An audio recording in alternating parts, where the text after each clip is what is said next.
Hello everyone, our today's topic is diuretics. हमने बात की थी classification of anti hypertensive drugs, उसमें एक क्लास थी डायूरेटिक्स। उसको हम देखते हैं। देखें, डायूरेटिक्स का मतलब क्या होता है। डायूरेटिक्स का मतलब होता है डायूरेसिस का प्रोसेस करवाना। डायूरेसिस क्या होता है? डायूरेसिस ये होता है कि बॉडी में से यूरिन को ज़्यादा से ज़्यादा एक्सक्रीट आउट करवाना, यानी कि यूरिन की आउटपुट बढ़ जाना बॉडी में से, उसे डायूरेसिस कहते हैं। और डायूरेटिक ड्रग हमें पता है कि एंटी हाइपरटेंसिव ड्रग है, और एंटी हाइपरटेंसिव ड्रग का काम क्या होता है? इसने ब्लड प्रेशर को डिक्रीज़ करना होता है, और ये हाइपरटेंशन के पेशेंट्स में दी जाती हैं। अब जो डायूरेटिक्स हैं, ठीक है, इनकी भी फर्दर टाइप्स हैं, ठीक है, इनको हम बाद में देखते हैं। देखें, diuretics it induces diuresis the increased excretion of urine. अब जब यूरिन एक्सक्रीट आउट होगा तो क्या होगा? जो सॉल्ट है बॉडी में, जो सोडियम है, ठीक है, वो बॉडी में से ज़्यादा एक्सक्रीट होगा। और एक गोल्डन रूल को हमेशा याद रखिएगा कि water always follows sodium. Water हमेशा सोडियम को फॉलो करता है। जहाँ सोडियम जाएगा वहाँ उसके साथ साथ वाटर भी जाएगा। अब जब बॉडी में से यूरिन की फॉर्म में जो सोडियम है वो एक्सक्रीट आउट होगा तो साथ ही साथ वाटर आउट होगा। जब सोडियम और वाटर दोनों आउट होंगे तो क्या होगा? जो ब्लड का वॉल्यूम है वो कम हो जाएगा। आइए हम देखते हैं कि ये डायूरेसिस कैसे होती हैं। देखें, एक जनरल सी डायग्राम बनाई है आपको समझाने के लिए कि हमें पता है कि जो किडनी होती है उसका फंक्शन यूनिट क्या होता है? नेफ्रॉन होता है। और नेफ्रॉन को हम यहाँ पे डिटेल में डिस्कस नहीं करेंगे, लेकिन हम कुछ इंपॉर्टेंट पॉइंट्स को डिस्कस करेंगे। क्या कैसे? देखिए, नेफ्रॉन के अंदर क्या है, 3 स्टेप्स बेसिकली परफॉर्म हो रहे हैं। एक फिल्ट्रेशन हो रहा है, एक रीअब्जॉर्प्शन हो रहा है, और एक सेक्रीशन हो रहा है। जो फिल्ट्रेशन है ग्लोमेरुलस के अंदर हो रही है, जो रीअब्जॉर्प्शन है वो proximal convoluted tubule, loop of Henle और डिस्टल कन्वोल्यूटेड ट्यूब्यूल के अंदर रीअब्जॉर्प्शन हो रही होती है। सम पार्ट कलेक्टिंग डक्ट के अंदर भी होता है, ठीक है। इसके बाद जो कलेक्टिंग डक्ट के अंदर सिक्रीशन का प्रोसेस होता है। अब देखें क्या होगा। हमने जैसे कहा है कि डायूरेसिस का मतलब क्या होता है कि ज़्यादा से ज़्यादा एक्सक्रीशन कराना यूरिन की। और हमें पता है कि किडनी का काम क्या होता है, ये जो इम्प्योरिटीज़ होती हैं ब्लड में से उसको फ़िल्टर आउट करता है, और फिल्टर आउट करके यूरिन के थ्रू बॉडी में से एक्सक्रीट आउट कर देता है। अब देखिए, डिफरेंट स्टेप से होता हुआ यहाँ पे सोडियम कलेक्ट होना शुरू हो गया। सोडियम के साथ साथ वाटर भी कलेक्ट होना शुरू हो गया। अब इसने क्या है, इसने पास आउट होना है। जब सोडियम और वाटर जो सा है ज़्यादा से ज़्यादा बॉडी में से एक्सक्रीट आउट होगा in the form of urine, तो क्या होगा? यूरिन आउटपुट जो बढ़ जाएगी। जब यूरिन आउटपुट बढ़ जाएगी, ठीक है, यूरिनेशन ज़्यादा होगी, तो क्या होगा? जो ब्लड के अंदर वॉल्यूम है, फ्लूइड जो वॉल्यूम है, ठीक है, उसका ओवरलोड बहुत कम हो जाएगा। और हमें पता है कि जब फ्लूइड का ओवरलोड कम होता है तो ब्लड प्रेशर भी डिक्रीज़ करता है। वो कैसे करता है? जिस तरह कि एक जनरल सा कंसेप्ट हमें मालूम है कि जब फ्लूइड ओवरलोड कम होगा तो क्या होगा? जो venous return to the heart है, ठीक है, जो वेना केवा के थ्रू डीऑक्सीजनेटेड ब्लड हार्ट के अंदर आ रहा है वो भी कम होगा। जब वो कम होगा तो क्या होगा? कार्डियक आउटपुट भी कम होगी। और हमें पता है जब कार्डियक आउटपुट कम होती है तो क्या होता है? ऑटोमेटिकली ब्लड प्रेशर भी डिक्रीज कर जाता है। ये है जनरल सा ओवरव्यू कि डायूरेटिक्स इन जनरल कैसे वर्क करते हैं, कैसे हमारे ब्लड प्रेशर को डिक्रीज़ करते हैं, कैसे करते हैं। हम आगे चल के मज़ीद इन्हें वन बाय वन मुख्तलिफ क्लासेस में इसको देखेंगे कि डायूरेटिक्स की 3 टाइप्स जो हैं वो कैसे कैसे अपने मैकेनिज्म ऑफ एक्शन उनका क्या है, और वो कैसे ब्लड प्रेशर को डिक्रीज़ करने में हेल्प आउट करते हैं। Diuretics the loss of sodium and water in the urine reabsorption को इनहिबिट करेगा, क्योंकि हमें पता है कि वहाँ पे distal convoluted tubule, proximal convoluted tube और लूप ऑफ फैनले यहाँ पे रीअब्जॉर्प्शन हो रही होती है। कुछ पार्ट यहाँ पे भी रीअब्जॉर्ब होता है। जब रीअब्जॉर्प्शन को इनहिबिट कर देगा तो क्या होगा? जो सोडियम है वो ब्लड के अंदर अब्जॉर्ब नहीं होगा। जब सोडियम ब्लड के अंदर अब्जॉर्ब नहीं होगा तो क्या होगा? ज़्यादा सोडियम एक्सक्रीट आउट होगा in the form of urine, और क्या होगा? ज़्यादा से ज़्यादा यूरिन आउटपुट होगा, पीइंग ज़्यादा होगी, जिसकी वजह से डेफिनेटली जब ज़्यादा से ज़्यादा यूरिनेशन होती है तो बॉडी में से वाटर कम होता जाता है। जब वाटर कम होता जाएगा तो क्या होगा? जो फ्लूइड का ओवरलोड है वो भी कम होगा। जब फ्लूइड का ओवरलोड कम होगा तो डेफिनेटली ब्लड प्रेशर भी डिक्रीज कर जाएगा। नेक्स्ट देखते हैं डायूरेटिक्स की types. There are 3 types of diuretics. कौन सी है? Thiazide diuretics, loop diuretics and potassium sparing diuretics. या ये कुछ एग्जांपल्स हैं जो मोस्ट कॉमन है, आपको ये लाजमी याद होनी चाहिए। फर्स्ट ऑफ ऑल हम डायूरेटिक्स की पहली क्लास को पढ़ना स्टार्ट करते हैं। थायजाइड डायूरेटिक्स याद रखिएगा, तो थायजाइड डायूरेटिक्स हैं, ये मोस्ट कॉमनली यूज़ होती हैं। माइल्ड टू मॉडरेट हाइपरटेंशन की सिचुएशन के अंदर पेशेंट्स को दी जाती हैं।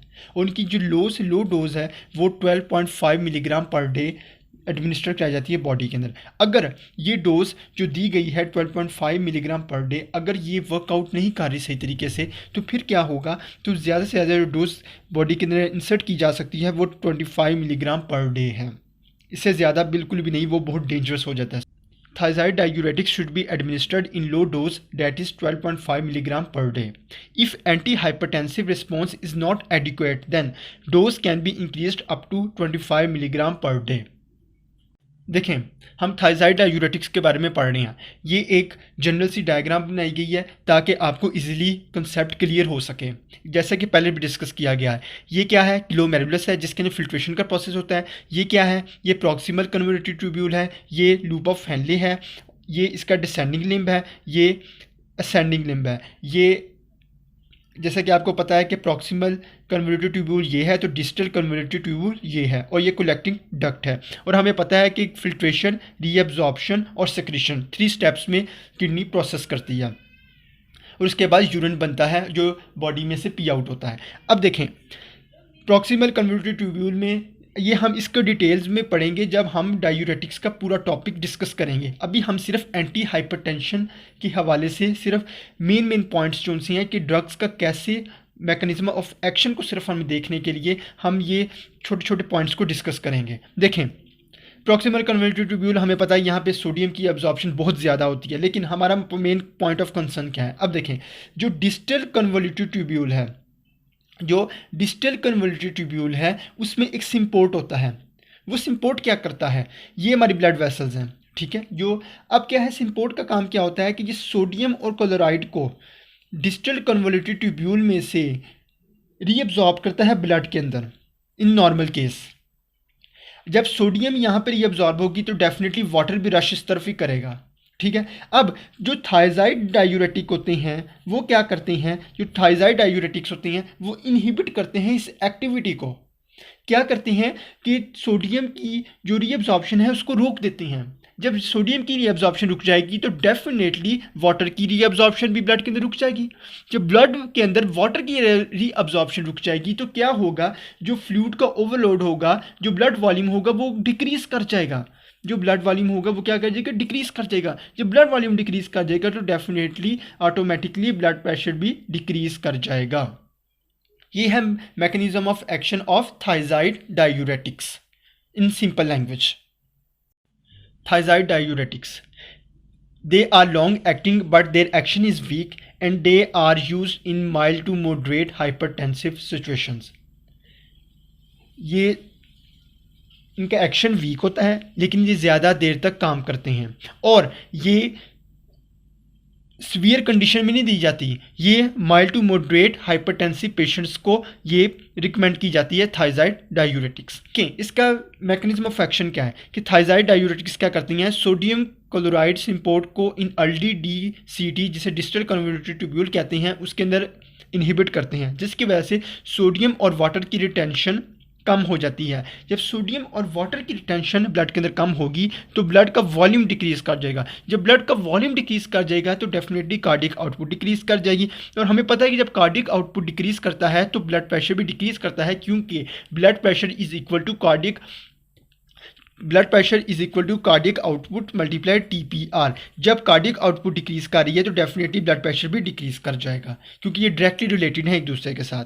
और इसका मैकेनिज्म ऑफ एक्शन में एक और चीज़ भी आती है कि थायजाइड डायूरेटिक्स जो हैं पेरिफेरल रेजिस्टेंस को डिक्रीज करते हैं। जब फ्लूइड ओवरलोड कम हो जाएगा, जब यूरिन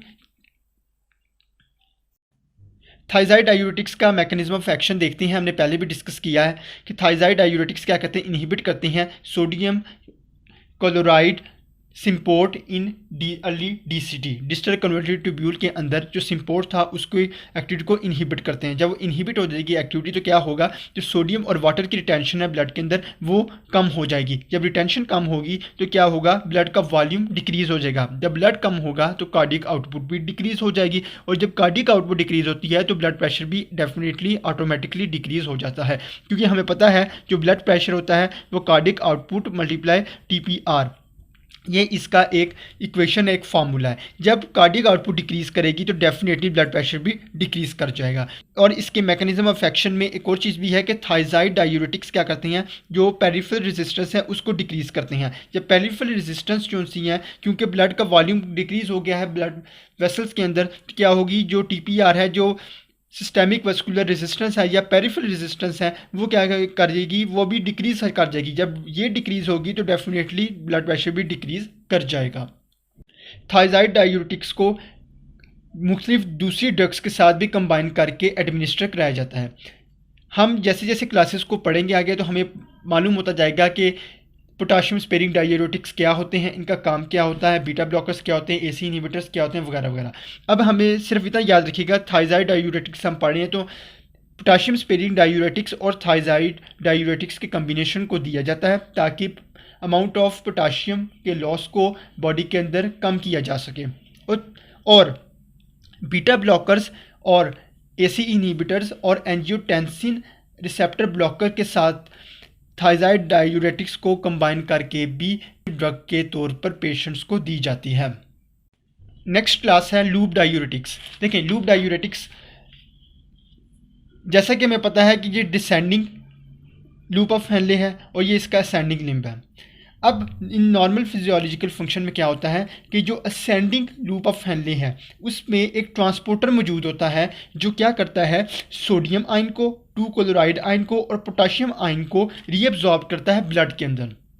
यानी कि इस लूप में से वो पास आउट होकर वो रीअब्जॉर्ब हो जाते हैं, ब्लड के अंदर चले जाते हैं। लेकिन जो लूप डायूरेटिक है वो क्या करता है, हमें पता है कि जब सोडियम नॉर्मल फिजियोलॉजिकल फंक्शन के अंदर अगर ज़्यादा सोडियम जाएगा, रीअब्जॉर्ब होगा ब्लड के अंदर, तो वाटर भी रश करेगा और ब्लड प्रेशर को इंक्रीज़ कर देगा। इसी वजह से हम उसके लिए एंटी हाइपरटेंसिव ड्रग को इंट्रोड्यूस करते हैं बॉडी के अंदर, जो कि अगर हम लूप डायूरेटिक को देंगे तो वो क्या करेगा, स्पेसिफिक पॉइंट पे जाके अपना एक्शन शो करेगा और वो क्या करेगा, वो इस एक्टिविटी को इनहिबिट कर देगा। लूप डायूरेटिक इस एक्टिविटी को इनहिबिट कर देगा जिसकी वजह से जो सोडियम की रीअब्जॉर्प्शन है वो नहीं होगी।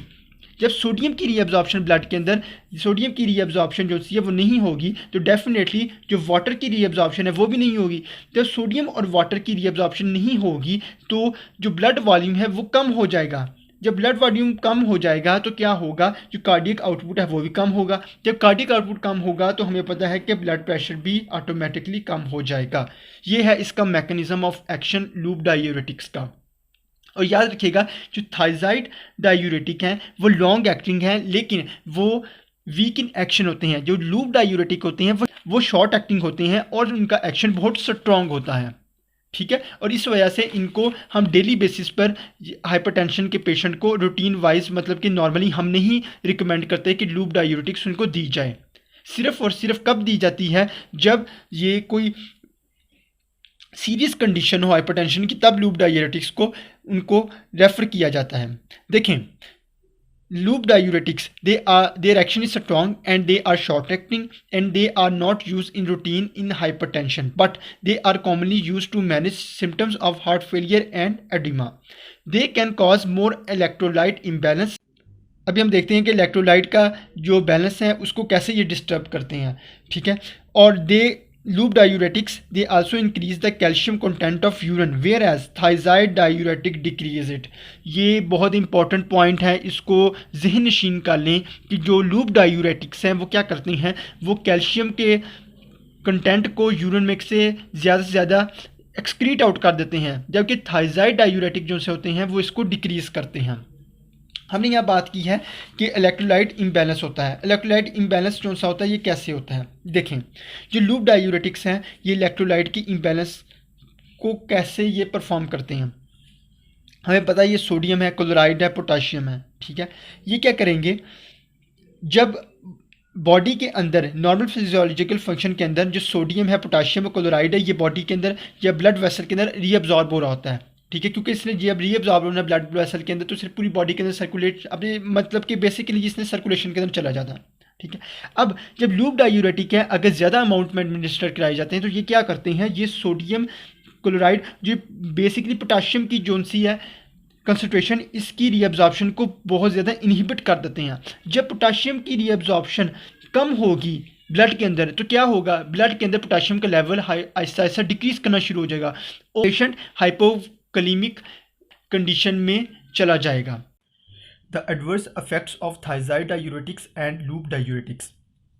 ये एडवर्स इफेक्ट्स देखते हैं, मोस्टली ये थायजाइड डायूरेटिक्स के हैं। Hypokalaemia, hypovolaemia. हाइपोकैलीमिया मतलब कि पोटाशियम की जो कंसनट्रेशन है ब्लड के अंदर बहुत कम हो गई है। हाइपोवोलीमिया यानी ब्लड वॉल्यूम बहुत कम हो गया है। मेटाबॉलिक एल्कलोसिस मतलब कि हाइड्रोजन की जो कंसनट्रेशन है वो भी कम हो गई है। तो यूं ही हाइड्रोजन आयन जो से कम होना शुरू होते हैं तो बॉडी अल्कलोसिस की तरफ जाना शुरू कर देती है। हाइपर यूरिसीमिया मतलब कि यूरिक एसिड बढ़ गया है और यूरिक एसिड के बढ़ने की वजह से आपको पता क्या होगा, गाउट का अटैक होगा। उसके बाद हाइपरग्लाइसीमिया है, ग्लूकोज लेवल बढ़ जाता है। हाइपरलिपिडीमिया, लिपिड लेवल बढ़ जाता है ब्लड के अंदर। और हाइपर कैल्सीमिया और हाइपोकैल्सीमिया। याद रखिएगा जो थायजाइड डायूरेटिक हैं ये क्या कराते हैं, ये हाइपर कैल्सीमिया कराते हैं। कि हमने पढ़ा था loop diuretics increase calcium content of urine, या यूरिन में कैल्शियम को ज़्यादा से ज़्यादा एक्सक्रीट आउट करवाते हैं कौन, loop diuretics. Whereas thiazide diuretic decrease it, इसे कम करते हैं। देखें लूप डायूरेटिक जब यूरिन में ज़्यादा से ज़्यादा कैल्शियम के अमाउंट को एक्सक्रीट आउट करेंगे तो बॉडी के अंदर क्या होगा, बॉडी के अंदर जो ब्लड के अंदर कैल्शियम की का जो लेवल है वो कम हो जाएगा। जब कैल्शियम का लेवल कम होगा तो ऑटोमेटिकली बॉडी हाइपोकैल्सीमिक कंडीशन की तरफ मूव आउट कर जाएगी।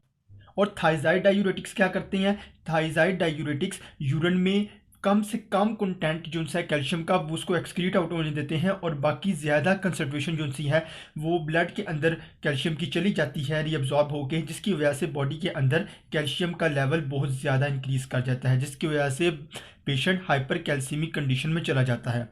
एक नेक्स्ट टॉपिक हमारा पोटाशियम स्पेरिंग डायूरेटिक्स हैं।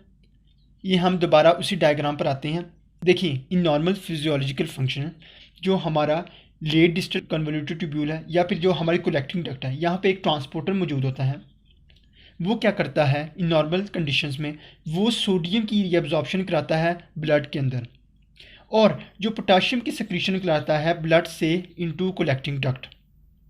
हमें पता है जो कलेक्टिंग डक्ट के अंदर आकर जो चीज़ें जमा हो रही हैं इन्होंने यूरिन की फॉर्म में एक्सक्रीट आउट हो जाना है बॉडी में से। अब आपने उसी कंसेप्ट को रिवाइंड करें तो हमें पता है कि जब सोडियम की रीअब्जॉर्प्शन ज़्यादा होगी ब्लड के अंदर तो डेफिनेटली वाटर भी उसके पीछे रश करेगा, जिसकी वजह से ब्लड का वॉल्यूम बढ़ जाएगा। जब हमें पता है कि जब ब्लड वॉल्यूम बढ़ता है तो ब्लड प्रेशर भी डेफिनेटली इंक्रीज कर जाता है। अब पोटाशियम स्पेरिंग डायूरेटिक्स ये क्या करते हैं, ये इस ट्रांसपोर्टर जो मौजूद है कलेक्टिंग डक्ट्स पर इनकी एक्टिविटी को, इनकी नॉर्मल फिजियोलॉजिकल एक्शन को इनहिबिट करा देता है। पोटाशियम स्पेरिंग डायूरेटिक क्या करता है, इनकी एक्टिविटी को इनहिबिट कराता है। जब ये इन एक्टिविटी को इनहिबिट करेगा तो क्या होगा, तो सोडियम की जो रीअब्जॉर्प्शन है वो रुक जाएगी। जब सोडियम की रीअब्जॉर्प्शन ब्लड के अंदर रुक जाएगी तो डेफिनेटली वाटर रिटेंशन नहीं होगा, डेफिनेटली ब्लड वॉल्यूम डिक्रीज़ हो जाएगा और ब्लड प्रेशर भी डिक्रीज़ हो जाएगा।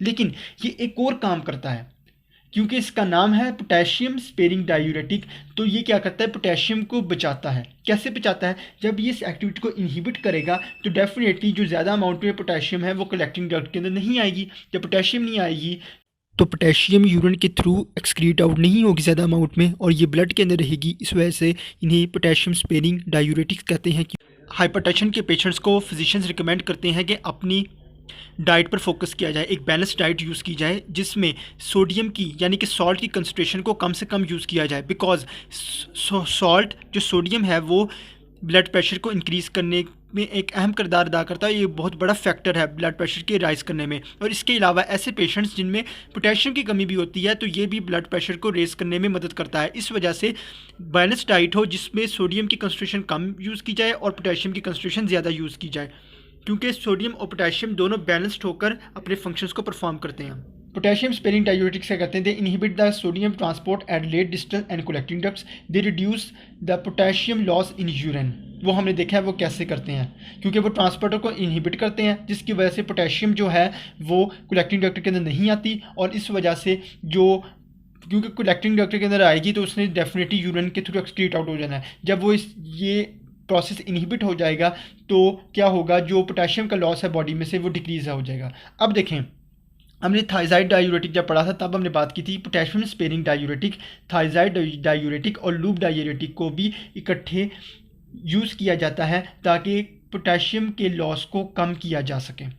आगे हम देखते हैं एडवर्स इफेक्ट्स इनके क्या हैं। एडवर्स इफेक्ट्स में हाइपर कैलीमिया, अगर पोटेशियम स्पेयरिंग डायूरेटिक ज़्यादा से ज़्यादा दी जाएगी तो क्या होगा, जैसा कि हमें पता है कि पोटेशियम स्पेयरिंग डायूरेटिक अगर बॉडी के अंदर ज़्यादा एडमिनिस्टर कराई जाएगी तो जो सिस्टेमिक सर्कुलेशन है उसके अंदर पोटेशियम की अमाउंट बढ़ जाएगी। जब सिस्टेमिक सर्कुलेशन के अंदर पोटेशियम की अमाउंट बढ़ेगी तो डेफिनेटली बॉडी हाइपरकैलीमिक कंडीशन की तरफ चली जाएगी।